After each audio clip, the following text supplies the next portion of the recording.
ধর বাবা, আগে শুনি তো কাজটা কি। তোমার শুধু এই টাকা টাকা করা আর আমার শরীর নিয়ে ভাবা, তাই না? তোমাকে কতবার বলেছি আমার এমন কিছু হয়নি, তুমি তো বুঝতেই চাইছো না। উফ, আচ্ছা, ছাড়ো এসব, আগে বলো তো কাজটা কি। আহা আরে, কাজটা তেমন কিছুই না। ওই বিশ্বাস বাড়ির গোয়াল পরিষ্কার করা।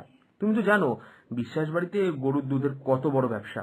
ওদের গরু আছে অনেক, তাই ওই গোয়াল ঘর পরিষ্কার রাখা, মানে ওই গোয়াল ঘরটা ঝাড় দেওয়া, গোবরগুলো নিয়ে ওই পাশের ডোবায় ফেলে আসা, ওখানে জমিয়ে রাখা, আর গোয়াল ঘর ধোয়ানোর ব্যাপার আর কি, এই সব কিছু, এই ছোটখাটো কাজ। এ, তুমি তো জানো এইটুকু কাজ করতে আমার বেশি হলে ওই 2 ঘন্টা মতোই লাগবে। তেমন কোনো কাজ নেই। আর ও করে আমি ঠিক মাঠে চলে যেতে পারবো।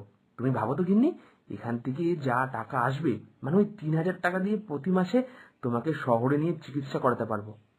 আর আমাদের ডাক্তারবাবু তো বলেছে যে তোমাকে যদি শহরে নিয়ে গিয়ে চিকিৎসা করাতে পারি, তাহলে তুমি কয়েক মাসের মধ্যে একদম আগের মতো সুস্থ হয়ে যাবে। এই এই এই থামো দেখি, থামো। তুমি কি পাগল ঠাগল হলে নাকি? বিশ্বাস বাড়ির গোয়াল তো কত বড়, আমি কি জানি না ভেবেছো? হ্যাঁ, ওদের এত গরু, ওদের এত বড় গোয়াল ঘরটা কি পরিষ্কার রাখা সম্ভব? হ্যাঁ, না না, তোমাকে ওই কাজটা আমি কিছুতেই করতে দেব না। 3,000 টাকার বেতনটা তো শুধু দেখলে হবে না। ওই 3,000 টাকার বেতন ওরা যেমন দেবে, তেমন 5 জন লোকের খাটুনিটাও খাটিয়ে নেবে।